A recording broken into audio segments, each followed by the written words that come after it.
obviously part of the great EU debate. So first of all, Lorraine, I'd like to ask you, where would you like to see Britain's relationship with the EU in 10 years' time? Well, I think the European Union needs to become much more flexible. It needs to become a two-way street. At the moment, it's just a one-way street. We hand over powers to the EU, and then that's it. We can't get them back. So I think for a start, it needs to be made easier to repeal laws than it is to pass them in the first place. And then we can move towards a situation where we're repatriating or opting out of some of the main policies which have so obviously failed over the last few years, or actually over the last decade. So things like justice and home affairs, the regional policy, aid policy, social and employment policy, maybe even the common agricultural policy, the common fisheries policy, all those sorts of things. So I would like to see Britain having renegotiated those aspects of policy and opted out of the most damaging, and back in a situation where we're controlling our own affairs much more. And so what would a Britain be like where those reforms had taken place? What improvements would people see in their lives? Well, basically people would see that they've got more control over what's going on. So for example, with social and employment policy, which currently has a massive impact in the UK, and a massive impact on everybody's daily lives in terms of the hours they're working, for example. I think it's important that they feel that when they elect their MP to Parliament, their MP can have an effect on those policies. At the moment, far too much of it is decided in Brussels, away from the public eye, away from public scrutiny. People only wake up to the fact that we've suddenly got a 48-hour week, for example, in the NHS, after it's already happened. So it's important that people feel a sense of control, even if we don't actually get rid of these policies, even if we re-legislate at the UK level. The important thing is that people feel a sense of control over the policies that are affecting their everyday lives. And you talked a bit about the democratic deficit, I suppose, of the EU. Isn't it the case that in Britain we have a democratic deficit already? For example, the Prime Minister isn't, elected, and the party political system, means there's a sort of limitation to what your MP can achieve. Yeah, two wrongs don't make a right. I mean, if we've got problems here, then we need to tackle them. But I don't think we should ignore the problems that are existing at a whole different level on the EU. And actually, in a sense, it's worse. If you look at the expenses crisis over the last few months, it's a lot worse in Brussels. The problem is that people just aren't really aware of it. So, for example, MEPs have access to double the amount of expenses that MPs do, and they don't have to provide receipts. There should be far more scandal about that.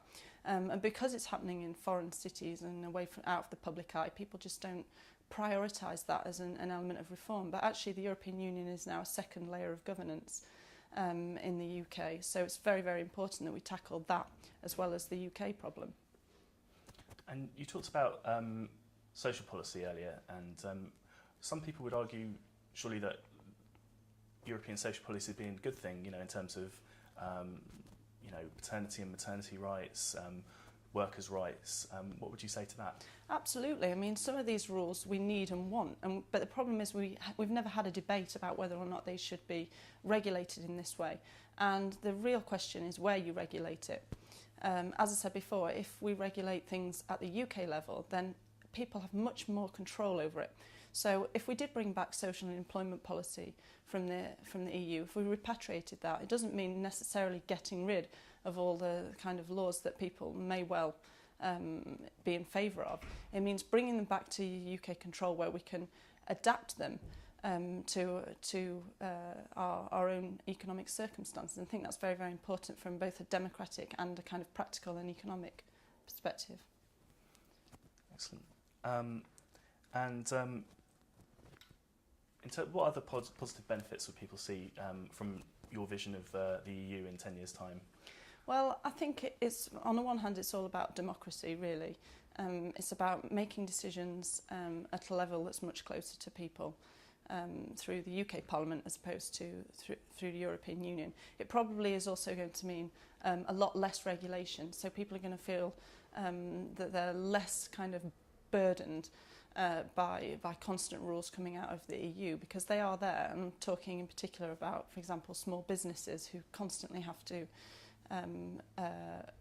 apply these laws. So I think people will feel that they've got a lot more control over what's going on, and we can start to tackle some of the EU's biggest problems, such as the Common Agricultural Policy, which locks out farmers in the developing world from trading with Europe. There's all sorts of problems from regional policy to justice and home affairs. That's another big one. In the future, we're going to see the EU having much more powers over our criminal and justice system, our asylum system, our borders and all of that.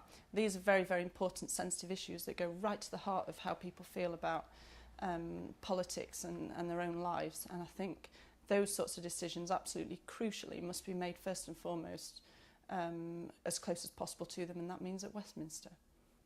And you mentioned regulations in terms of those affecting small businesses. Wouldn't some people argue that if you're going to have a common market, you need some sort of harmonisation, and that needs to be done on a European level? What would you say to that? I would say that's absolutely right, and my vision of the EU in 10 years' time or whenever it is of a European Union that's doing the basics that you need to do in order to keep a common market going, in order to keep goods and people, services, capital flowing freely among the member states, and that's absolutely necessary. And yes, of course, we're going to have to comply with EU rules. In fact, even some of those countries that aren't actually in the European Union but take part in the aspects of the single market have to adhere to those rules. So certainly, the problem is that the EU's gone too far, it's doing too much. It's regulating everything from the number of hours we work each week to the price that we pay for light bulbs. Those things are not necessary for the functioning of a common market. I just don't see that those things need to be regulated at EU level.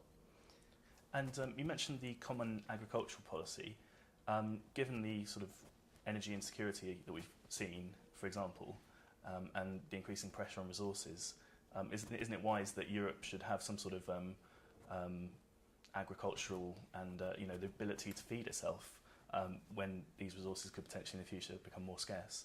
The problem with the Common Agricultural Policy is that it was designed for the world in the 1950s. We've moved on so much more since then, but unfortunately the EU hasn't. We've got 45% of the EU budget now being spent on the Common Agricultural Policy, and this means subsidising rich farmers around the EU at the expense of farmers in the third world. I think we really absolutely crucially have to tackle that, not just from a democratic and a kind of economic perspective, but also from a development perspective. If we care about farmers in the third world, if we care about bringing developing countries into the global economy, then we really have to look at the kind of protectionist agricultural policies that we've got in place, and really we urgently need to do something about that.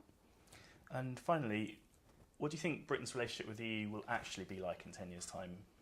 I think that's different. I think 10 years' time is actually a very short amount of time. We have to be realistic about this. We have to target things, I think, gradually and slowly, and as frustrating as that may be, it's unfortunately the reality. So I think within 10 years' time, what I would like to see is the UK having opted out from social and employment policy, justice and home affairs, maybe one or two other areas, and that we've started to really have this debate about the EU budget, started to restructure it a little bit, and so that the UK is perhaps paying in a bit less, because at the moment, of course, we're the second biggest net contributors and we're receiving less back per head in the UK than any other country in Europe. So I think we've got to move slow. It will be gradual, and a strong UK government with strong leadership must pick its battles carefully, and hopefully in 10 years' time we will have started to make some impact, because I think once we've opted out of one policy, it will then become much more easy to opt out of others. And you mentioned the budget contribution that Britain makes. I mean, shouldn't it be the case that the richer countries help the poorer countries in Europe, and that has a beneficial effects for everyone? Yeah, the problem is that the budget is now so skewed that in fact, if you take regional policy, which I've mentioned a few times, that is actually making up about 35% of their overall EU budget. And the argument always goes that we need to help those poorer countries catch up with the richer ones. But in fact, more than 50% of regional policy funds are still going to the 15 richest member states. There's something seriously wrong there. This is not what it is, what it says it is on paper, and we really need to sort it out as a matter of urgency. Lorraine Mullally from Open Europe, thank you very much. Thank you.